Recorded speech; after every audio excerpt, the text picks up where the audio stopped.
नमस्कार, आप देखना शुरू कर चुके हैं मेरे साथ केकर सत्ता केकर बारी। मैं धीरेन्द्र। बिहार विधानसभा 2020 को डेडिकेटेड इस खास कार्यक्रम में आज जनता के सवालों का सामना करने के लिए हमारे सामने मौजूद हैं बिहार बीजेपी के प्रदेश अध्यक्ष डॉक्टर संजय जायसवाल जी। संजय जी, स्वागत है इस खास कार्यक्रम में। बहुत बहुत धन्यवाद। बीमारू प्रदेश के आप रूलिंग पार्टी के प्रदेश अध्यक्ष हैं। कब तक ये प्रदेश बीमारू की संख्या में इसकी गिनती होती रहेगी? यह सही बात है कि अभी भी हम लास्ट 5 स्टेट्स में हैं और जिसको इस नाम से भी पहचाना जाता है, पर यह भी एक हकीकत है कि इस प्रदेश ने हेल्थ सेक्टर हो, एजुकेशन सेक्टर हो, एक लॉ एंड ऑर्डर की स्थिति हो, हमारे किसानों के विकास की बातें हों, इन सभी बातों में बहुत आगे निकल गया है। हम काफ़ी तेज़ी से आगे बढ़ रहे हैं। अभी तक हमारा समय बेसिक इंफ्रास्ट्रक्चर बनाने में लगा। अब हम इस चुनाव के बाद एक नई और काफ़ी ऊंची छलांग लेने के लिए बिहार तैयार है। ये मान ले कि इंफ्रास्ट्रक्चर लेवल पर आप लोग काम कर चुके हैं।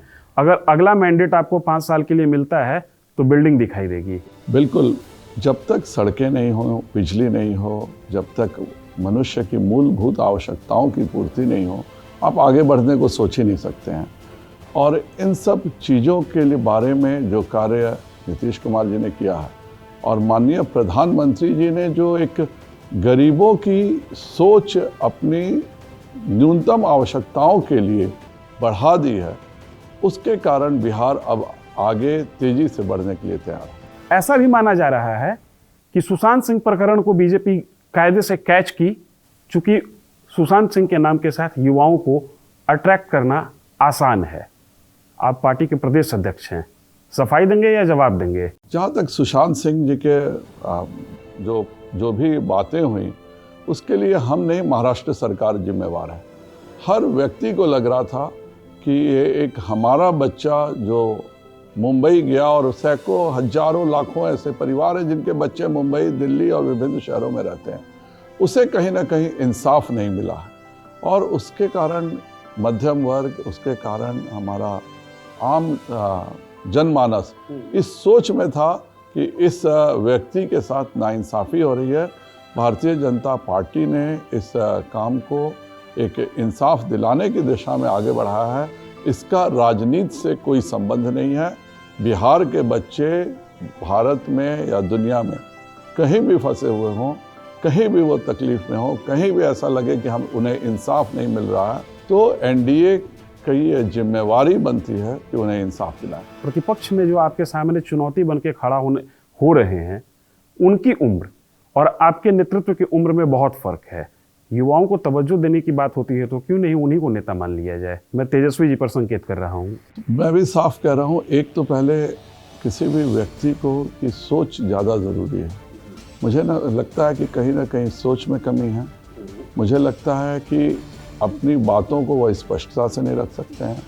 मुझे लगता है कि वो क्या बोल रहे हैं उन्हें खुद नहीं समझ में आ रहा। वो तो बोल रहे हैं कि अगर जो मुझे मैंडेट मिला तो मैं पहली मीटिंग में, कैबिनेट की पहली मीटिंग में 10 लाख अस्थायी रोजगार का सृजन करूंगा। यही तो बात है। आप बिहार एक, आप खुद आपने कहा कि एक पिछड़े राज्यों में आता है। पंजाब सबसे देश के विकसित राज्यों में से है। आप पंजाब का डेटा उठाइए, पिछले वर्ष 16,000, उसके पिछले वर्ष 17,500 नौकरियों का सृजन हुआ, स्थायी नौकरियों का। जिस झारखंड सरकार के तेजस्वी भाग हैं, उसमें पिछले साल वो 1 वर्षों में 8,500 नौकरियां दे सके।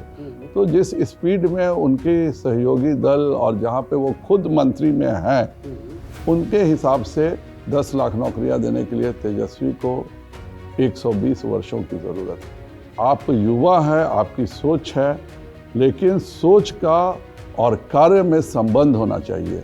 केवल बोल देना यह बताता है कि आपको अभी बहुत विकसित होने की ज़रूरत है, आपको अपनी सोच बदलने की ज़रूरत है। आप लोग विपक्ष पे हमलावर होते हैं, खासकर चुनावी रैली में, तो अपनी 15 साल की उपलब्धियों की चर्चा करने के बजाय उनके 15 साल की कारनामों की चर्चा ज़्यादा करते हैं। कोई मजबूरी है? बिल्कुल नहीं। हम अपने 15 वर्षों की उपलब्धियों की भी चर्चा करते हैं और उनके 15 वर्षों की भी चर्चा करते हैं। आप कहाँ थे, कहाँ पहुँचे और फिर कहाँ आ गए, यह देखना पड़ता है। बिहार एक समय ऐसा भी था कि बिहार 9वां विकसित राज्य था। आज़ादी के बाद जो श्री कृष्ण सिंह जी ने जो बिहार की रूपरेखा बनाई थी, उसके बाद कांग्रेस के ज़माने में ही कांग्रेस ने बिहार को अपनी एक प्रयोगशाला बना दी और 10 वर्षों में 20 से ज़्यादा मुख्यमंत्री बिहार में बदले गए। उससे सभी चीज़ों का ह्रास हुआ। जो बची खुची बिहार की जो क्षमता थी, उसको 1990 से 2005 के शासनकाल में बिल्कुल शून्य पर लेकिन लाकर लालू रख दिया यादव का जो कार्यकाल रहा वो तो लंबा नेतृत्व रहा। लालू यादव खुद 7 साल रहे, उनकी धर्मपत्नी जी 7-8 साल रही। तो एक जो स्टेबल लीडरशिप की बात होती है वो तो लालू जी दे रहे थे। लालू जी स्टेबल लीडरशिप नहीं दे रहे थे। लालू जी बिहार को कर्ज में ढकेलने का कार्य कर रहे थे। आज तक वह परिवार से पहले भी नहीं निकल पाए। उस समय उनके अपने रिश्तेदार बिहार को चलाते थे और आज भी उसी परिवार में फंसे हुए हैं। अपनी उपलब्धियां क्या है यह बताना चाहिए। उनके एक भाई स्वास्थ्य मंत्री रहे हैं। आप बताइए कि आपने क्या किया। आज मंगल पांडे जी ने क्या किया। आपके समय में आपने कितनी सड़कें बनाई, नंदकिशोर जी के समय में कितनी सड़कें बनी। जब तक आप एक उदाहरण बनना चाहिए था। आप एक युवा हैं, आपको एक मंत्री बनाया गया था, आप उदाहरण देते ना। आज भी आप इसकी कोई चर्चा नहीं करते हैं। आज भी आपको शर्म महसूस होती है कि आपके भाई के समय क्यों जो 3 मेडिकल कॉलेज थे वो अभी बनने बंद हो गए। आप इस बात की चर्चा नहीं करते हैं कि यहाँ पे इंफ्रास्ट्रक्चर में इतनी कमी क्यों हो गई। आप इस बात की चर्चा नहीं करते हैं कि ऐसी क्या मजबूरी थी नीतीश कुमार जी को 180 का बहुमत छोड़ करके 123 के बहुमत उनको मंजूर करना पड़ा।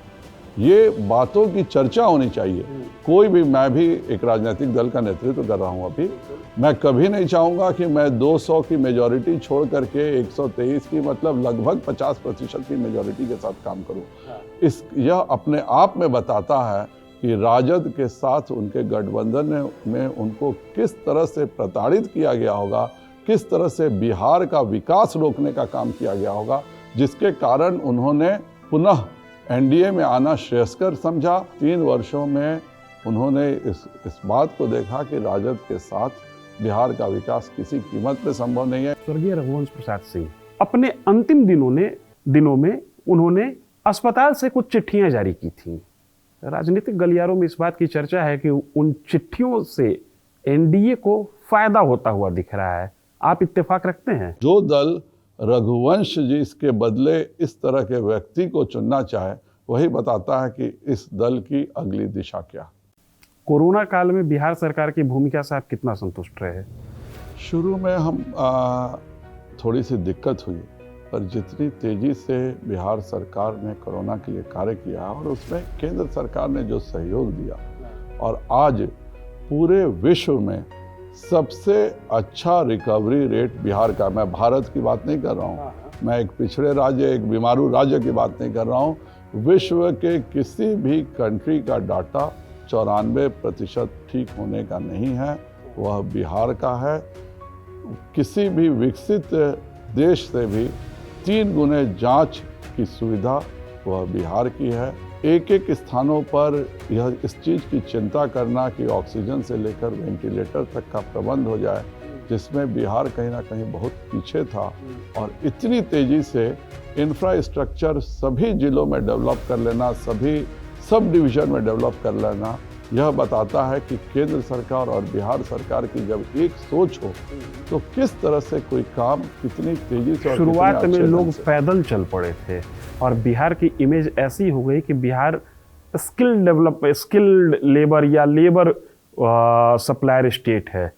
कैसा लगता था? किसको जिम्मेदार मानते हैं? अगर बिहार पे ये आक्षेप लगा हो, ये धब्बा लगा हो कि बिहार एक मजदूर सप्लायर प्रदेश है, तो इसके लिए जिम्मेदार किसको मानते हैं? आप बताइए, पंजाब मजदूर सप्लायर देश है कि नहीं? आप बताइए प्रदेश है कि नहीं? आप बताइए केरल मजदूर सप्लायर प्रदेश है कि नहीं? मैं अमेरिका गया हूँ, कनाडा गया हूँ, हर टैक्सी वाला पंजाबी मिलता था, हर रास्ते में काम करने वाला पंजाबी मिलता था। मैं यूएई गया हूँ, जितने केरलाइट हैं, वो केरल के लोग हैं, वो सारा काम करते हैं।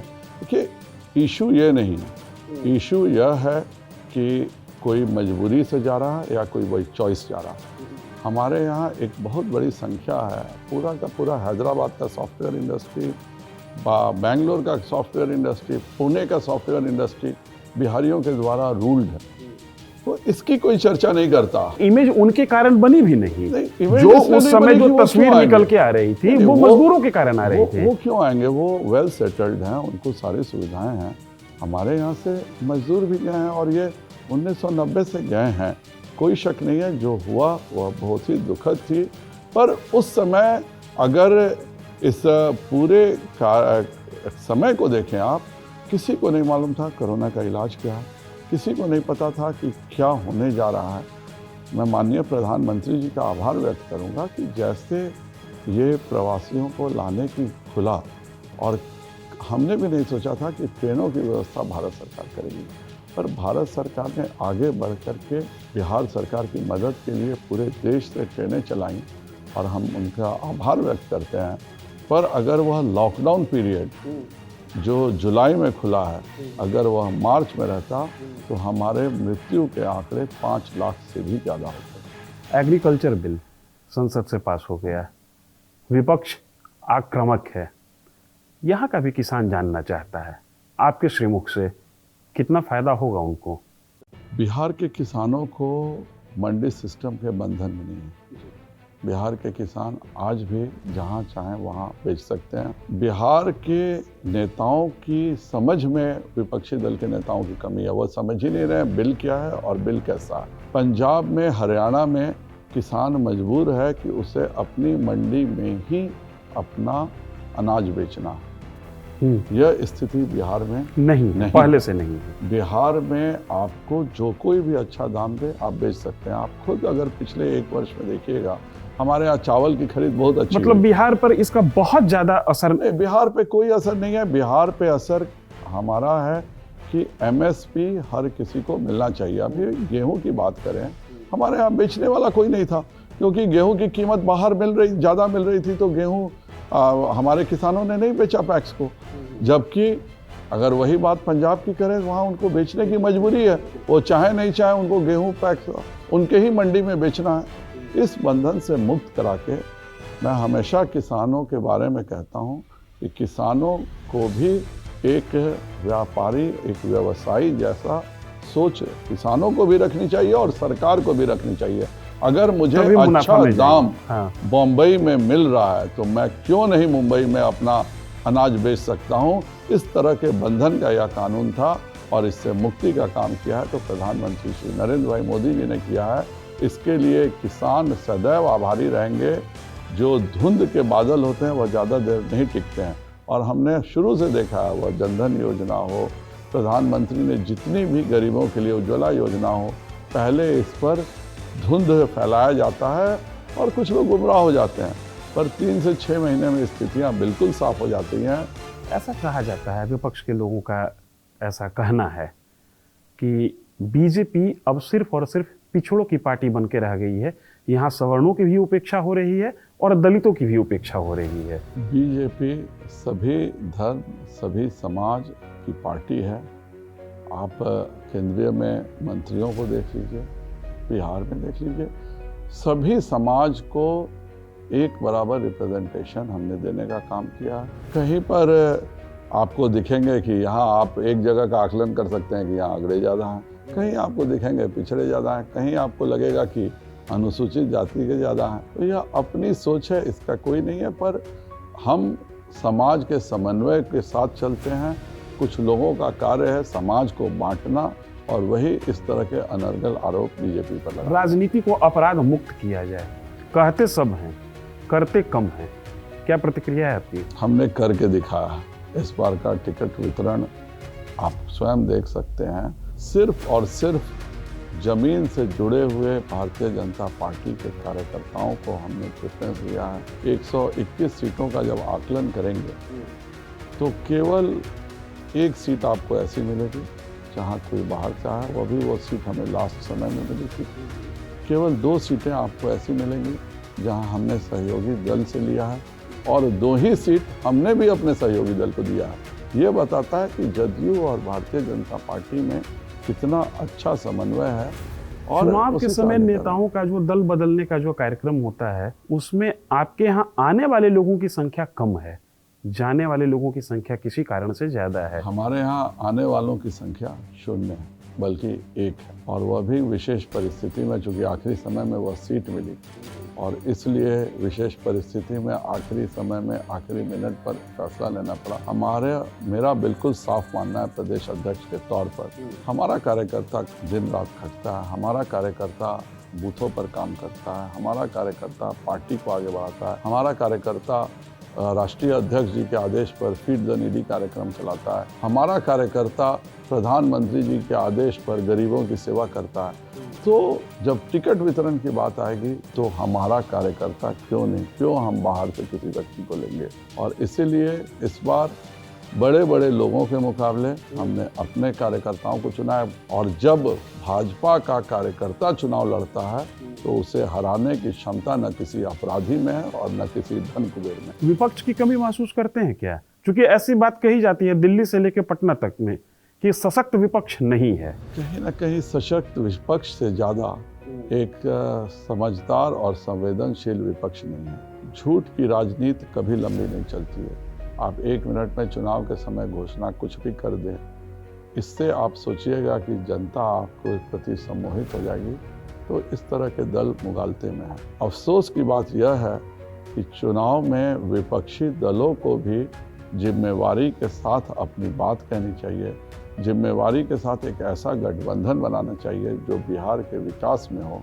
बिहार में इसकी बहुत कमी दिख रही है। जो गठबंधन बना है वह एक तरह से जो चेनारी सहित कितने सारे हत्याकांडों में लिप्त जिस प्रवृत्ति के वो लोग हैं, जो ना अम्बेडकर जी का सम्मान करते हैं ना गांधी जी का सम्मान करते हैं, उस तरह के लोगों के साथ जो गठबंधन बना है वह थोड़ा सा भी अगर सत्ते में हिस्सेदारी का भाग आ जाएगा तो बिहार के दुर्दिन पुनः शुरू हो जाएंगे। उसको रोकने के लिए भारतीय जनता पार्टी, जदयू, वीआईपी और हम पूरी तरह से तैयार हैं और हम बिहार को विकसित करके रहेंगे। उसको रोकने के लिए ऑपरेशन करेंगे या दवा से ही काम चला लेंगे? मैं तो मानता हूं कि तेजस्वी जी केवल एक मुखौटा हैं। इनके आड़ में बिहार को भी नक्सलवाद की प्रयोगशाला बनाने का प्रयास किया जा रहा है। कौन कर रहा है ये प्रयास? ये जो उनके सहयोगी दल हैं। तेजस्वी जी ने सदैव अपराधियों का संरक्षण किया, आज भी वो अपराधियों का ही संरक्षण दे रहे हैं। आप दानापुर उठाइए, आप नवादा उठाइए, आप विभिन्न स्थानों पर, मैं कहीं नाम किसी व्यक्ति का नहीं लेना चाहूँगा, पर हत्यारों को टिकट देना, बलात्कारियों को टिकट देना और यह कहना कि अभी केस प्रूफ नहीं हुआ है, यह अपने आप में बताता है कि आज भी वह 1990 के से लेकर 2005 के जो कार्यकाल था उससे वह बाहर नहीं निकले हैं। जरूर उन्होंने उनके मुख्यमंत्रियों की तस्वीरें हटा दी है। न जाने जिस व्यक्ति को अपने राष्ट्रीय अध्यक्ष की तस्वीर लगाने में शर्म महसूस हो, वही बताता है कि उस दल की स्थिति कैसी है। कितनी बड़ी जीत का दावा करते हैं प्रदेश अध्यक्ष हैं। भाजपा और एनडीए तकरीबन कितनी सीटों को जीतकर? हम 3/4 से ज़्यादा सीटों पर जीतेंगे, इसमें कोई संदेह नहीं है। आकलन जनता के पास जाने से स्वयं मिल रहा है, पर जनता सर्वोपरि है। जनता को तय करना है कि इस एनडीए गठबंधन को कितने बड़े बहुमत से जिताएगा, यह समय के कोख में छुपा हुआ है। ये थे डॉक्टर संजय जायसवाल, बिहार बीजेपी के प्रदेश अध्यक्ष। आपसे एक गुजारिश, मतदान के दिन घर से निकलिए, वोट कीजिए, राजनीति को कोसिए नहीं, राजनीति को साफ कीजिए और देखते रहिए हमारे साथ केकर सत्ता केकर बारी।